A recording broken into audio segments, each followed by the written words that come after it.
March 28th, 1944. Dear Martin, I'm a prisoner. Did you know this would happen when he put me on the train to her? She has very fat ankles, Marlon. You insist she is our aunt, but I don't believe that it's possible for me to be related to someone with such fat ankles.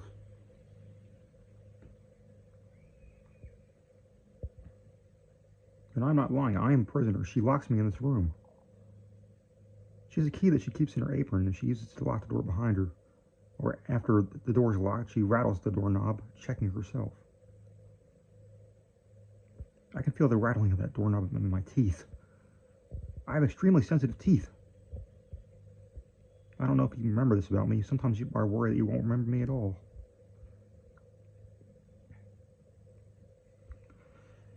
In any case, you might like to know that my room, my prison, is on the 3rd floor.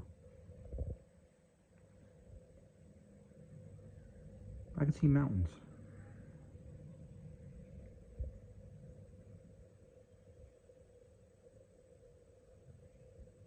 There is some consolation in that, the seeing of mountains, but not enough that you should think I feel cheerful.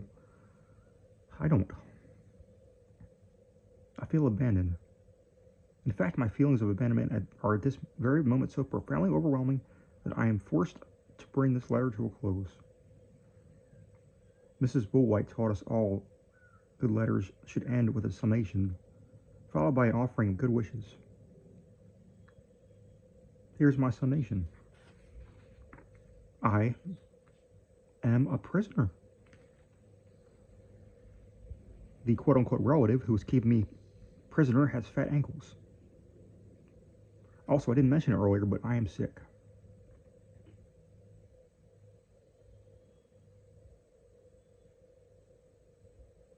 Here are my good wishes for you. I hope you don't get shot.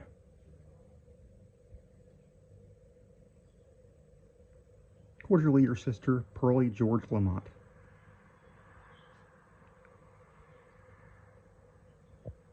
What do they feed you in the Army? Who feeds you? I'm a good cook. I could have taken care of myself while you were away. P.P.S. I didn't bat an eye when Ma left, did I? I expected it, Martin, but I did not ever expect you would leave me.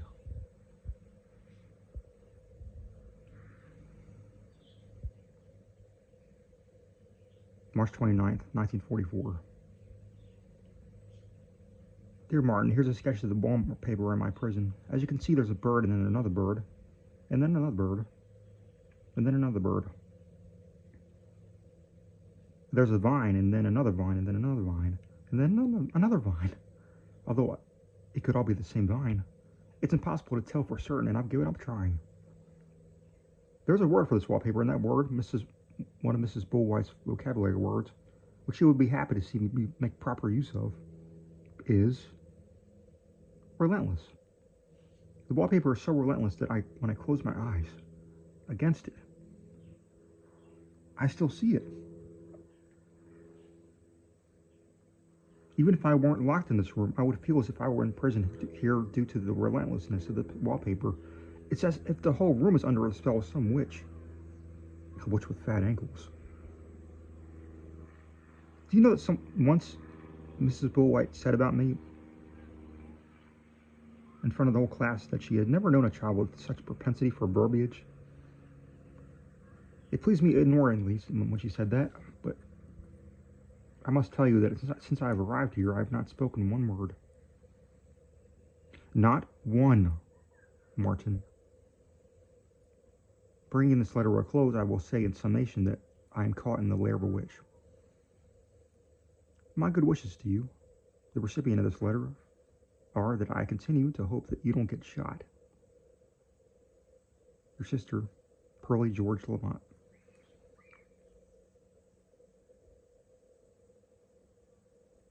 You should know that I am very sick. This happened when I set out to try to find you. I was outside for one full night, and it was very rainy, and I slept in the crook of a tree and caught a cold. Mrs. Bullwhite said, "Is it superstition, an old wives' tale, that you catch cold from merely being cold?" I'm sorry to disappoint her, but that is what happened to me. I didn't believe when I set out to find you that I would actually find you, but I felt duly bound to look. I want to be clear. Mrs. Bullwhite said that we should always strive for clarity of language, as it is a gift to our reader. So here I am, being clear, Mr. Martin. I wasn't running away. I was running toward. P.P.S. I wonder if those wallpaper birds feel as trapped as I do. It's hard for me to breathe in here. March 30th, 1944. Dear Martin, today the doctor came. Don't ask me his name, I can't remember it, but I think it begins with an F. All I can tell you that for certain that he is a nose whistler. Various and assorted tunes came out of his nose as he examined me. At one point, he got through most to begin the Big Win, although I'm not sure he intended any tune at all. He does not, by nature, seem like the kind of man who likes a song. Dour is the Bullwhite vocabulary word for that could be properly used to describe him. He listened for a long time to my lungs, but I don't know how he could have heard anything at all over the whistling of his own nose. In any case, I believe that he's looking for in the wrong place, as whatever was wrong with me has nothing to do with my lungs. The only good that came out of his visit is that he said I must have fresh air, and so the window in my room was opened. Mrs. Bullwhite once read us a story that started with the words, "It all began when someone left the window open." I can't remember a thing that happened in that story, but I've been singing those words to myself like a song. It all began when someone left the window open. I never smelled air so sweet, Martin. If I could, I would fly away, not toward away. Your sister, Pearlie.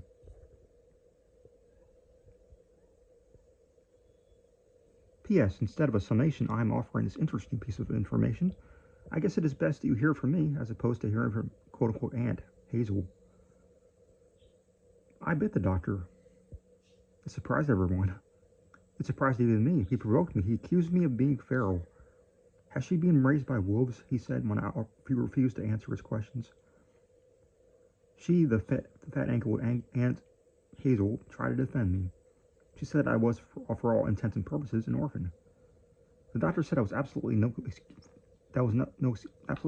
and that at 12 years of age I was almost grown and to act like an adult and speak when spoken to.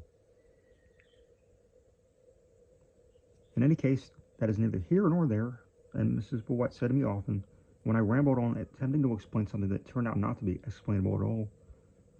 What matters is that I thought I would live up to the doctor's expectation of me and act as if I were raised by wolves. And so I bit him. It was only a small bite, not really wolf-like at all. I didn't even break the skin. Or I do not think I did.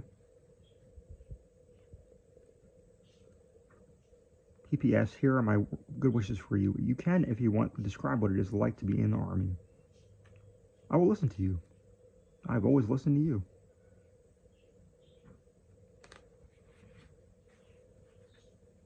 The end of March 1944.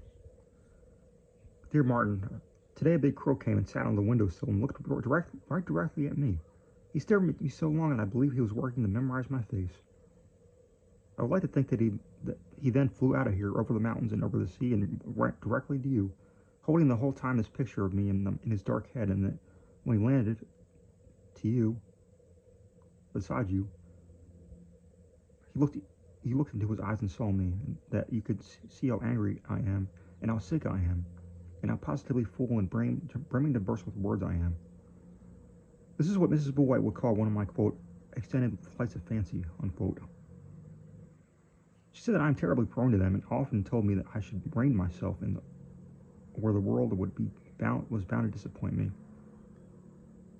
And guess what, Martin? She was right. The world has disappointed me. You let yourself get drafted, you've gone off to war. I'm alone in the world. In summation, the mountains outside my window look purple sometimes, and sometimes they look blue. The mountains are always offered up in poetry and the Bible as something solid and true. But my thought on that is this. How could anyone trust in something that's so changeable, blue one minute and purple the next? My wishes for you? Last night, the moon was very low in the sky. It gave off a strange light that made the wallpaper's birds seem to flap their wings. Take that and turn to a wish for yourself, Martin. Your sister, Pearlie. P.S. When you walked away from me at the train station, I watched you for so long that I was able, as long as was humanly possible, and you did not look back. Not once. That's when my heart broke. What's wrong with me has nothing to do with my lungs. That nose whistling F-named doctor doesn't know what he's doing. It's my heart. My heart. My heart. I'm not sure when it is. Martin, I have pneumonia and a high fever, and it's hard for me to write these words. Everything shimmers. Nothing holds still. I hope you will appreciate my effort to communicate, Martin. It is our duty and our joy to communicate our hearts to each other. Words assist us in this task. That is what was written on top of every one of Mrs. Bullwhite's vocabulary lists. Aunt Hazel sits with me and cries a lot and communicates with me that way. I have taken pity on her and allowed her to move her chair close to my bed. She is right beside me, and in between crying, she talks and tells me astonishing things. For one, our mother was always flighty, even when she was a child. I guess that isn't that astonishing. And that if she, Aunt Hazel, had known that we had been left all alone, she never even knew that Pa had died. She would not have allowed it. She would have come for us. I can't imagine someone coming for us. I like to think about it more, but I can't. I can't think about anything right now. I'm so hot. The air coming in the window smells like mountains and black wings of crows. If I could say something to Aunt Hazel, if I could manage to make myself speak, I would say that I am not mad anymore. I'm only afraid. And I don't want to leave the world.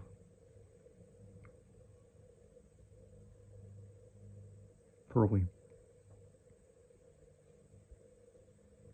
April 8th, 1944. Dear Martin, Aunt Hazel and I were together in the third floor bedroom for an eternity. This, of course, is hyperbole, but hyperbole is sometimes necessary to get at the truth. It seems odd, doesn't it, that we have to lie to tell the truth better? But that is neither here nor there. What I mean to say is that I was feverish for a long time, and that Aunt Hazel stayed with me for the whole of it. That is a fact. It is also a fact that Aunt Hazel begged me to speak. Begged me, Martin. I've never before in my life had anyone beg for me to speak. It was deeply satisfying, particularly because for most of my life I've been encouraged vehemently to keep quiet. In any case, what happened was that I was in the grips of a fever, and I had a movie running in my head, and what I kept seeing was not old, sad images, the kind you would expect your brain to pull up when you are sick and maybe dying. Images such as Pa's funeral, how black everything, the coffin, the trees, and his hair, all slicked back, was, and the way you sat on the chair in the dining room afterward and put your head in your hands like an old man, or an image of the house of the way it looked, curtains blowing and the light forlorn. The morning I woke up and knew that Mom was well and truly gone, or the sight of you walking away at the train station, never once turning back, I saw none of that. What I saw instead was the whole time the fever raged was a moving list of Mrs. Bullwhite's vocabulary words. Every word looked as if it were etched in fire, necessary and demanding. I couldn't help but think that Mrs. Bullwhite would be pleased about this. At some point I started to say the words out loud. Aunt Hazel listened to me, and with her mouth hanging open, as if I were speaking words she had been waiting for all her life to hear. I've never been listened to that way. It is an absolute shame that what I said didn't make any sense. I just said the words, read them from the list, and when I finally stopped, I felt freer, lighter, as if I might float away. Aunt Hazel, seeing this, took hold of my hand, and then, as if I was looking straight ahead, staring at nothing but the wall, an amazing thing happened. One of the birds broke free. It unpeeled itself from the wallpaper and flew around the room, bright as light, and then it went out the window, the open window. Now the bird lifted its wings from off the wall, and Aunt Hazel squeezed my hand so hard that it hurt and after a minute the bird sighed and sank back into the wall and stayed. You will say that this was fever, but Mrs. Bullwhite would say that it was an extended flight of fancy, but I can only tell you that it is true. It was nothing but paper transformed itself into something living right before my eyes. I fell asleep then, and when I woke it was dark in the room, and Aunt Hazel was still there by my bed, sleeping, holding on to my hand. Can you imagine that? I've come to believe that her thick ankles are a clue to her character. Stalwart. That is the Bullwhite vocabulary word for Aunt Hazel. The door to my room was unlocked. I took my hand out of Aunt Hazel's and got out of bed and went to the door and opened all the way and stepped down the hallway and down the stairs and in the kitchen and made myself a sandwich of cheese and bread. The bread was stale, but I've never in my life tasted such a good piece of cheese. I thought about Aunt Hazel upstairs. I left asleep in her room.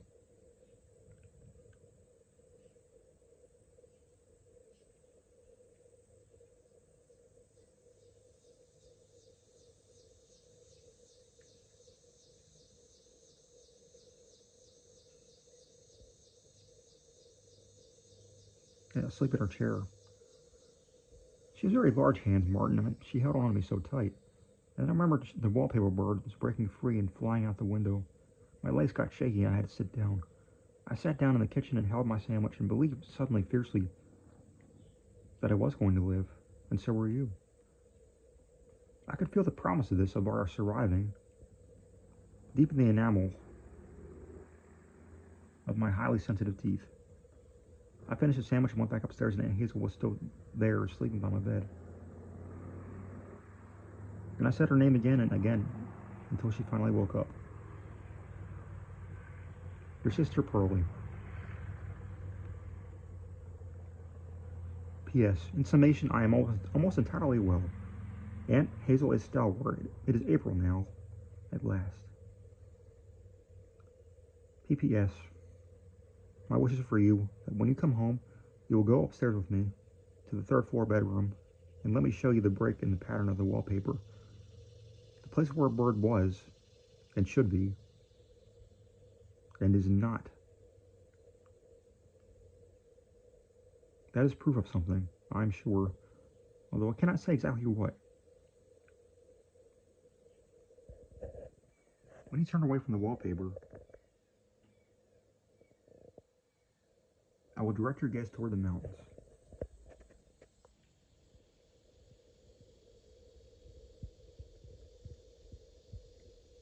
Which are waiting still outside my window.